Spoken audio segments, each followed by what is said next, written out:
if you think about what nutrition is, it's not just nitrogen, phosphorus, and potassium, which is what most of our fertilizers focus on, because it does turn out that you can make a pretty normal looking plant and a pretty normal behaving plant if you give those macronutrients and then also with some consideration for micronutrients. That is just our very simple human understanding of how plants work. And we also know that nutrition isn't just about those nutrients. It's about the secondary metabolites that plants create. So think about like antioxidants. Why do plants create antioxidants? What are the conditions under which they produce them?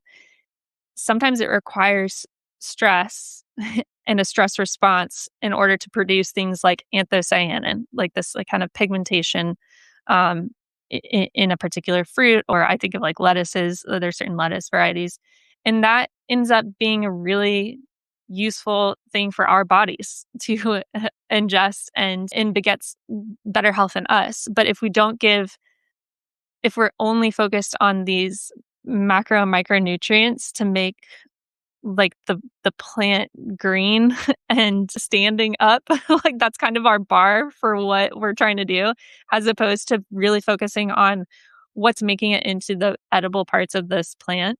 I think if we were more focused on that, we would find that our management plans would have to change significantly in order to produce the best quality product from a nutrient perspective.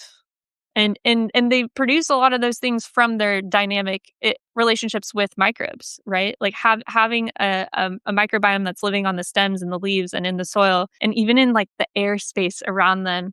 Like all of the communications that are happening there can improve the expression of that plant and ultimately the nutrients that end up in that fruit. And like we're ruining that magic by being so arrogant that like we think we can give the plant everything that it possibly needs to express itself to the best potential. And maybe I'll write an article on this, but Dr. Stefan Van Vliet at Utah State, he has done the analysis of an Impossible burger, which is a man-made burger, versus a real grass-fed, grass-finished burger. And his conclusion is exactly what you're saying. The Impossible burger meets the macronutrients that are on the nutritional label, but it's missing everything else. Yeah, the nuance. And that's where like vitamin, and we have to admit, like, we don't know everything about human health. We don't know everything about plant health or the where the two intersect. So